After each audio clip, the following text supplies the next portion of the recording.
ഈ യാത്രയുടെ തിക്കും തിരക്കും, ഈ യാത്ര മുന്നോട്ട് വെക്കുന്ന ആശയങ്ങളോടുള്ള ജനങ്ങളുടെ ഐക്യപ്പെടലാണ് എന്നുള്ളതാണ് അതിന്റെ പ്രത്യേകത. ഈ യാത്ര എവിടെയും വിഭാഗീയത പ്രസംഗിക്കുന്നില്ല, ഈ യാത്ര എവിടെയും വർഗീയത പ്രസംഗിക്കുന്നില്ല, ഈ യാത്ര എവിടെയും വിദ്വേഷം പ്രചരിപ്പിക്കുന്നില്ല, ഈ യാത്ര കുറ്റം പറഞ്ഞുകൊണ്ട് മാത്രം പോകുന്ന ഒരു യാത്രയല്ല, ഈ യാത്ര നാടിനെ മുടിപ്പിക്കുന്ന ഒരു യാത്രയല്ല, ഈ യാത്ര സർക്കാരിന്റെ പണം ഉപയോഗിച്ച് നടത്തുന്ന PR എക്സസൈസിന്റെ സൃഷ്ടികളല്ല. ഈ യാത്ര സംസ്ഥാനം ഭരിക്കുന്ന ഒരാൾ 140 മണ്ഡലങ്ങളിലും ചെന്നാൽ അതിന്റെ പേരിൽ തിരിച്ചടി ഉണ്ടാകുമെന്ന് ഭയന്ന് ആരെങ്കിലും ഏൽപ്പിച്ചു വിട്ടിട്ടുള്ള യാത്രയില്ല. ഇത് കേരളത്തിന്റെ പ്രതിപക്ഷ നേതാവ് നയിക്കുന്ന യാത്രയാണ്. നമസ്കാരം, എല്ലാവർക്കും എൻ്റെ ചാനലിലേക്ക് സ്വാഗതം. നിങ്ങൾ ആദ്യമായാണ് എൻ്റെ ചാനൽ കാണുന്നത്, തീർച്ചയായും നിങ്ങൾ സബ്സ്ക്രൈബ് ചെയ്യണം, ബെല്ലൈക്കൺ അമർത്തണം, നിങ്ങളുടെ വിലയേറിയ കമന്റുകൾ രേഖപ്പെടുത്തണം.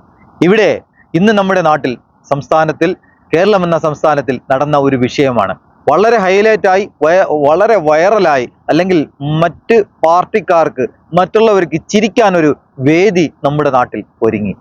ആ വേദിയെക്കുറിച്ചാണ് ഇന്ന് ഞാൻ എൻ്റെ പ്രേക്ഷകരോട് പറയാൻ പോകുന്നത്. എന്തെന്നാൽ ഒരിക്കലും നടക്കാൻ പാടില്ലാത്ത ഒരു സംഭവമാണ് ഇന്ന് ആ വേദിയിൽ സംഭവിച്ചത്. നമ്മുടെ കേരളത്തിന്റെ പ്രതിപക്ഷ നേതാവ് ബഹുമാന്യനായ ശ്രീ VD സതീശൻ നയിക്കുന്ന ഈ യാത്ര പുതുയുഗ യാത്ര എന്നാണ് അതിന് പേര് നൽകിയിരിക്കുന്നത്. പുതുയുഗ യാത്ര എന്ന് പറഞ്ഞതുപോലെ പൊതുജനത്തെ കൂട്ടുപിടിച്ച്, അല്ലെങ്കിൽ പുതുതലമുറയെ കൂട്ടുപിടിച്ച് കൊണ്ടു നടക്കേണ്ട ഒരു യാത്ര തന്നെയാണിത്. ഇവിടെ വലിയ ഒരു വീഴ്ച സംഭവിച്ചത് എന്തെന്നാൽ, ആ മണ്ഡലത്തെ പ്രതിനിധീകരിക്കുന്ന വ്യക്തിയാണ് നമ്മുടെ ഷാഫി പറമ്പിൽ. അദ്ദേഹം അവിടുത്തെ സ്ഥലം MP ആണ്. അദ്ദേഹത്തെ വേണം സ്വാഭാവികമായും, അല്ലെങ്കിൽ സാധാരണയായി അദ്ദേഹത്തെ ആണ് ആദ്യം പ്രസംഗത്തിനായി വേദിയിലേക്ക് ക്ഷണിക്കേണ്ടിയിരുന്നത്.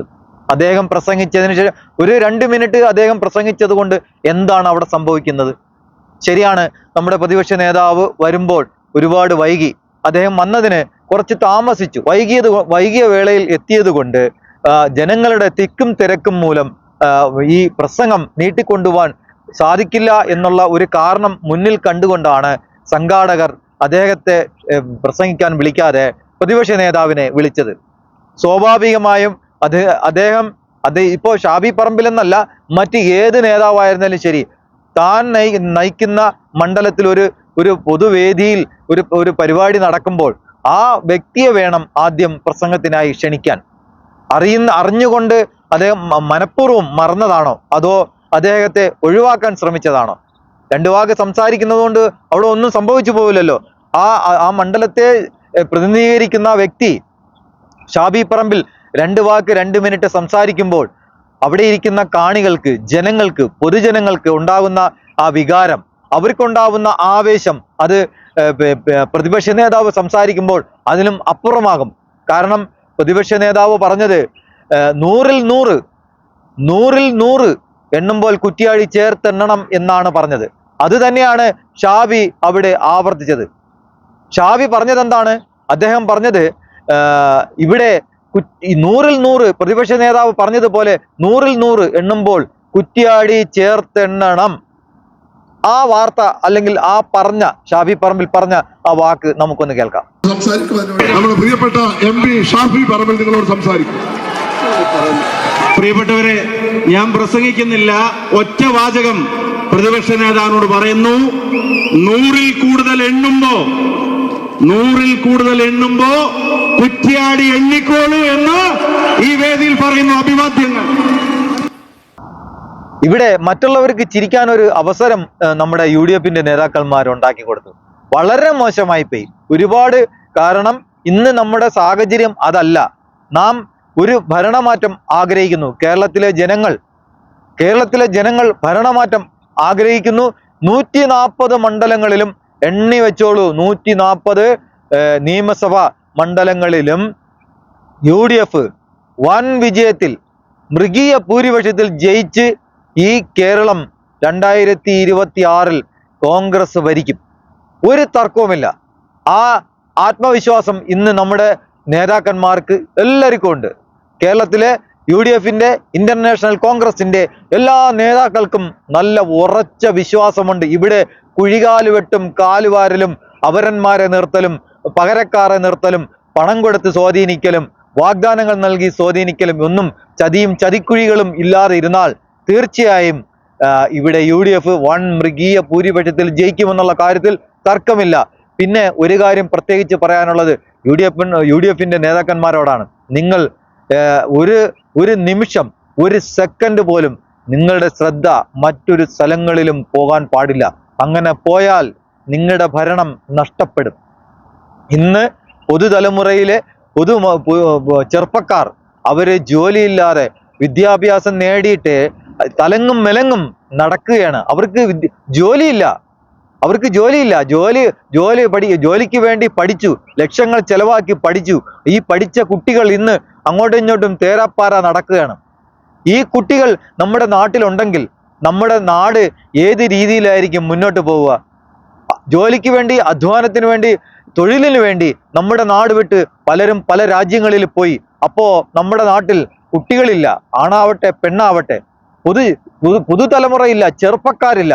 പകരം അന്യ സംസ്ഥാനങ്ങളിൽ നിന്നും നമ്മുടെ നാട്ടിൽ വന്ന് അവർ ജോലി ചെയ്ത് ലക്ഷങ്ങൾ സമ്പാദിച്ച് നാട്ടില് പെൺവാണിഭവും അവർക്ക് വേണ്ടി കഞ്ചാവും മയക്കുമരുന്നും അങ്ങനെ പലതരത്തിലുള്ള ഒരു മാഫിയ, വൻ മാഫിയ ഇന്ന് എറണാകുളം ജില്ലയുടെ പെരുമ്പാവൂരിൽ നടക്കുന്നത് എന്താണ്? ഒരിക്കലും കേട്ടുകേൾവി പോലും ഇല്ലാത്ത സംഭവങ്ങളാണ് ഇന്ന് അവിടെ നടന്നുകൊണ്ടിരിക്കുന്നത്.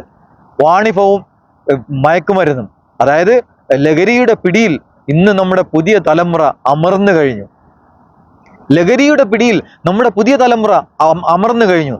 അവർക്ക് ഒത്താശ ചെയ്ത് കൊടുക്കാൻ ഈ പെരുമ്പാവൂരിലെ കുറെ ജനങ്ങൾ, കാരണം അവർക്ക് പണം കിട്ടും, മാസാമാസം നല്ല കെട്ടിടത്തിന്റെ വാടക വരും, പരിസരങ്ങളിലുള്ള കച്ചവടങ്ങളിൽ നിന്നുള്ള വാടക വരും, പൈസ കിട്ടും, നല്ല വരുമാനമുണ്ട്. അന്തസ്സായിട്ട് സുഭിക്ഷമായി ഇതുവരെ ബുദ്ധിമുട്ട് അനുഭവിച്ചുകൊണ്ടിരുന്നവരെല്ലാം നല്ല സുഭിക്ഷമായ രീതിയിൽ നല്ല കാശ് വാങ്ങി, ശമ്പളം വാങ്ങി അവർ ഇതിനു വേണ്ടി സാഹചര്യങ്ങൾ ഒരുക്കി കൊടുക്കുന്നു പലർക്കും. ഇന്ന് അങ്ങനെയാണ് നമ്മുടെ നാടിന്റെ സ്ഥിതി. ഒരു തരത്തിലും നമ്മുടെ കുട്ടികൾ ഇന്ന് നമ്മുടെ നാട്ടിലില്ല. അവർ പല രാജ്യങ്ങളിലായി ചേക്കേറി കഴിഞ്ഞു. തൊഴിലില്ലായ്മയാണ് നമ്മുടെ നാടിന്റെ ശാപം. കേന്ദ്രം ഭരിക്കുന്നവർ പലതരത്തിൽ അങ്ങോട്ടും ഇങ്ങോട്ടും കടിപിടി കൂടുമ്പോൾ നിർഭാഗ്യവശാൽ പല ദിവസങ്ങൾക്ക് ശേഷം ഇന്ന് നമ്മുടെ രാജ്യത്തിന്റെ പ്രതിപക്ഷ നേതാവ് ശ്രീ രാഹുൽ ഗാന്ധിക്ക് സംസാരിക്കാൻ അവസരം നൽകി. അതെന്തോ ഒരു പിച്ച നൽകുന്നത് പോലെയാണ് അദ്ദേഹത്തിന് ഇന്ന് നൽകിയത്. ആ അവസരം അദ്ദേഹം മുതലെടുത്ത് ആഞ്ഞടിക്കുകയായിരുന്നു. കാരണം നമ്മുടെ രാജ്യത്തിന്റെ 140 കോടി ജനങ്ങളുള്ള ലോകത്തിലെ തന്നെ ഏറ്റവും വലിയ ജനാധിപത്യ രാജ്യമായ ഇന്ത്യയുടെ പരമാധികാരത്തിൽ മറ്റൊരു രാജ്യത്തിന്റെ നേതാവ് കടന്നു കയറുന്നു. അദ്ദേഹം പറയുന്നു, നിങ്ങൾ ഇവിടെ നിന്ന് സാധനം വാങ്ങിക്കൂ, നിങ്ങൾ അവിടെ നിന്ന് സാധനം വാങ്ങിക്കൂ. ഇതിന്റെ ആവശ്യമുണ്ടോ? ഇതാണ് രാഹുൽ ഗാന്ധി കേട്ടത്. അപ്പോൾ പെട്രോളിയം മന്ത്രി വന്നിരുന്ന് അദ്ദേഹത്തെ പരിഹസിക്കുകയാണ് ചെയ്തത്. അദ്ദേഹത്തെ ഓരോ വാക്കുകൾ പറഞ്ഞു, അല്ലെങ്കിൽ കളിയാക്കൽ കുറച്ച് കൂടുതലാണല്ലോ ഇന്നത്തെ ഭരണപക്ഷത്തിന്. രാഹുൽ ഗാന്ധിയെയും അദ്ദേഹത്തിന്റെ കുടുംബത്തെയും ഈ ഭരണപക്ഷത്തിരിക്കുന്ന ആൾക്കാർ ഇങ്ങനെ നിരന്തരം കളിയായിക്കൊണ്ടിരിക്കുകയാണ്. നിങ്ങളൊന്ന് ഓർക്കണം, നിങ്ങൾ കളിയാക്കിക്കൊണ്ടിരിക്കുമ്പോൾ, നിങ്ങൾ അപഹാസ്യത പറഞ്ഞുകൊണ്ടിരിക്കുമ്പോൾ അദ്ദേഹം ശക്തി ആർജിച്ചു കൊണ്ടിരിക്കുകയാണ്. അതിൽ തർക്കമില്ല. അതിൽ അടുത്തൊരു ഇലക്ഷന് നിങ്ങൾക്ക് ബോധ്യമാകും ഇന്ത്യൻ നാഷണൽ കോൺഗ്രസ് ഏത് രീതിയിലാണ് തിരിച്ചു വരാൻ പോകുന്നത് എന്ന്. ഈ രാജ്യത്തിന്റെ 140 കോടി ജനങ്ങളും അടുത്ത ഒരു ഇലക്ഷന് ഇന്ത്യൻ നാഷണൽ കോൺഗ്രസിനെ സപ്പോർട്ട് ചെയ്യും എന്നുള്ള കാര്യത്തിൽ ഒരു തർക്കവുമില്ല. അതുപോലെ നമ്മുടെ നാട്ടിലെ നേതാക്കൾ, UDF-ന്റെ നേതാക്കൾ അല്ലെങ്കിൽ കോൺഗ്രസിന്റെ നേതാക്കൾ ഇന്ന് വേദിയിൽ ചെയ്തത് ഒട്ടും ശരിയായില്ല. സ്വാഭാവികമായി സാധാരണയായി ഒരു നാടിന്റെ അല്ലെങ്കിൽ ഒരു സംസ്ഥാനത്തിൽ ഇത്തരമൊരു ഭരണമാറ്റത്തെ കുറിച്ച് അതിനെ ജനങ്ങളുടെ ഇടയിൽ ഒരു അവബോധം ഉണ്ടാക്കുന്നതിന്, അവരുടെ സംശയങ്ങൾ സാധൂകരിക്കുന്നതിന് വേണ്ടി നമ്മുടെ പ്രതിപക്ഷ നേതാവ്, കേരളത്തിന്റെ ബഹുമാനപ്പെട്ട പ്രതിപക്ഷ നേതാവ് ഒരു യാത്ര സംഘടിപ്പിച്ചു. ആ യാത്ര അങ്ങേയറ്റം മുതൽ ഇങ്ങേയറ്റം വരെ വന്നു കഴിയുമ്പോൾ തീർച്ചയായും ജനങ്ങൾക്ക് കാര്യങ്ങൾ ബോധ്യമാകും. ആ ബോധ്യപ്പെടൽ ഇന്ന് പുതുതലമുറയെ നിങ്ങളിലേക്ക് അടുപ്പിക്കുമെന്നുള്ള കാര്യത്തിൽ തർക്കമില്ല. കാരണം തൊഴിലില്ലായ്മ രൂക്ഷമാണ് നമ്മുടെ നാട്ടിൽ. ഒറ്റ വരിയിൽ പ്രസംഗം ഒതുക്കി. പ്രിയപ്പെട്ടവരെ, ഞാൻ പ്രസംഗിക്കുന്നില്ല, ഒറ്റ വാചകം. പ്രതിപക്ഷ നേതാവിനോട് പറയുന്നു, 100-ൽ കൂടുതൽ എണ്ണുമ്പോ 100-ൽ കൂടുതൽ എണ്ണുമ്പോ കുറ്റ്യാടി എണ്ണിക്കോളൂ എന്ന് ഈ വേദിയിൽ പറയുന്നു അഭിവാദ്യങ്ങൾ.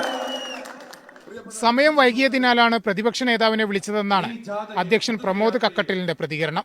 അത് 10 മണിക്ക് തുടങ്ങേണ്ടത് 11:30 അവിടെ തുടങ്ങിയത്. ജാഥാ ക്യാപ്റ്റൻ സംസാരിക്കട്ടെ, പരിപാടി പെട്ടെന്ന് അവസാനിപ്പിക്കണം എന്ന് പറഞ്ഞു. അപ്പൊ അത് കഴിഞ്ഞപ്പോ ഷാഫി സംസാരിച്ചില്ലെങ്കിൽ മോശമല്ലേ എന്ന് പറഞ്ഞ് ഞാൻ ഷാഫി സംസാരിക്കാൻ വിളിച്ചപ്പോൾ ഷാഫി പറഞ്ഞു ഇനി സമയം ലേറ്റായി സംസാരിക്കുകയേ ഇല്ല എന്ന് പറഞ്ഞു. അപ്പോൾ ഷാഫി സംസാരിക്കുന്നില്ല എന്ന് ഷാഫിയും സംസാരിക്കണമെന്ന് ഞാനും പറഞ്ഞതാണ്. അത്രയേ ഉള്ളൂ. യാത്രയുടെ തിക്കും തിരക്കും ഈ യാത്ര മുന്നോട്ട് വെക്കുന്ന ആശയങ്ങളോടുള്ള ജനങ്ങളുടെ ഐക്യപ്പെടലാണ് എന്നുള്ളതാണ് അതിന്റെ പ്രത്യേകത. ഈ യാത്ര എവിടെയും വിഭാഗീയത പ്രസംഗിക്കുന്നില്ല. ഈ യാത്ര എവിടെയും വർഗീയത പ്രസംഗിക്കുന്നില്ല. ഈ യാത്ര എവിടെയും വിദ്വേഷം പ്രചരിപ്പിക്കുന്നില്ല. ഈ യാത്ര കുറ്റം പറഞ്ഞുകൊണ്ട് മാത്രം പോകുന്ന ഒരു യാത്രയല്ല. ഈ യാത്ര നാടിനെ മുടിപ്പിക്കുന്ന ഒരു യാത്രയല്ല. ഈ യാത്ര സർക്കാരിന്റെ പണം ഉപയോഗിച്ച് നടത്തുന്ന PR എക്സസൈസിന്റെ സൃഷ്ടികളല്ല. ഈ യാത്ര സംസ്ഥാനം ഭരിക്കുന്ന ഒരാൾ 140 മണ്ഡലങ്ങളിലും ചെന്നാൽ അതിന്റെ പേരിൽ തിരിച്ചടി ഉണ്ടാകുമെന്ന് ഭയന്ന് ആരെങ്കിലും ഏൽപ്പിച്ചു വിട്ടിട്ടുള്ള യാത്രയില്ല. ഇത് കേരളത്തിന്റെ പ്രതിപക്ഷ നേതാവ് നയിക്കുന്ന യാത്രയാണ്. അങ്ങനെ ഇരിക്കുകയാണ് നമ്മുടെ നാട്ടിൽ ഇന്ന് ഈ പുതുയുഗ യാത്രയുടെ ഇടയിൽ ഇങ്ങനെ ഒരിക്കലും നടക്കാൻ പാടില്ലാത്ത ഈ വിഷയം നടന്നത്, ഈ ഒരു തർക്ക വിഷയം നടന്നത്. പക്ഷേ ഷാഫി പറമ്പിൽ പറഞ്ഞു ഇവിടെ വിഭാഗീയത ഇല്ല, പകരം ജനങ്ങളുടെ തിക്കും തിരക്കുമാണ്. ഈ കേരളത്തിന്റെ ഏത് മൂലയിൽ എവിടെ കൊണ്ടു നിർത്തിയിരുന്നാലും ശരി, ഷാഫി പറമ്പിലിനെ ഏത് കേരളത്തിന്റെ അങ്ങേറ്റം മുതൽ ഇങ്ങേറ്റം വരെ ഏതൊരു മണ്ഡലത്തിൽ നിർത്തിയാലും ഷാഫി ജയിക്കും. കാരണം അത്രയധികം ജനങ്ങളുടെ ഇടയിൽ സ്വാധീനമുള്ള, ജനങ്ങൾക്ക് ഇഷ്ടമുള്ള, ജനങ്ങൾക്ക് സമ്മതിദാനം നിർവഹിക്കാൻ താല്പര്യമുള്ള ഒരു നേതാവാണ് ഷാഫി പറമ്പിൽ. അദ്ദേഹത്തിന്റെ സൗഹൃദം അങ്ങനെയാണ്, അദ്ദേഹം മറ്റുള്ളവരോട് പെരുമാറുന്നത് അങ്ങനെയാണ്, അദ്ദേഹം മറ്റുള്ളവരുമായി സംഗമിക്കുന്നത് അങ്ങനെയാണ്, അദ്ദേഹത്തിന്റെ പെരുമാറ്റം അങ്ങനെയാണ്, അദ്ദേഹത്തിന്റെ സംസാരം അങ്ങനെയാണ്. അദ്ദേഹം പൊതുജനങ്ങളോട് ഏത് രീതിയിലാണ് സംസാരിക്കേണ്ടതെന്ന് അദ്ദേഹത്തിന് നല്ലതുപോലെ അറിയാം. അദ്ദേഹം നല്ല ഒരു നേതാവ് തന്നെയാണ്. അദ്ദേഹത്തെ ആദ്യം പ്രസംഗിക്കാൻ വിളിക്കാതിരുന്നത് വളരെ മോശമായി പോയി. എങ്കിലും അദ്ദേഹത്തിന്റെ ഉദ്ദേശശുദ്ധിയെ നാം അംഗീകരിച്ചേ മതിയാവൂ. ഈ ജാഥ തീർച്ചയായും അവസാനിക്കുമ്പോൾ കേരളത്തിൽ ഒരു ഭരണമാറ്റം ഉണ്ടാവും. നിങ്ങൾ ചേർത്ത് പിടിക്കേണ്ടത് പുതുതലമുറയാണ്, യുവാക്കളെയാണ്. അവർക്ക് വേണ്ടത് നിങ്ങൾ ചെയ്തു കൊടുക്കണം. തൊഴിലില്ലായ്മ വർദ്ധിക്കുന്നു എന്നുള്ള കാര്യം മറക്കരുത്. നേതാക്കൾ 100-ൽ 100% പൂർണ്ണ വിജയം നേടിക്കഴിയുമ്പോൾ ഈ വാഗ്ദാനങ്ങളെല്ലാം നിങ്ങൾ ഒരു കാരണവശാലും മറക്കരുത്. പുതുതലമുറയിലെ യുവാക്കളെ നിങ്ങൾ കൂട്ടുപിടിക്കണം, അവരെ നിങ്ങൾ ചേർത്ത് പിടിക്കണം. അവർ നിങ്ങൾക്ക് എന്തും ചെയ്യാൻ തയ്യാറായി നിങ്ങളോടൊപ്പം ഉണ്ടാകും. അടുത്തൊരു വിഷയവുമായി വരാമെന്ന് പ്രതീക്ഷ കൊണ്ട് തൽക്കാലം നിർത്തുന്നു. എല്ലാവർക്കും നന്ദി, നമസ്കാരം.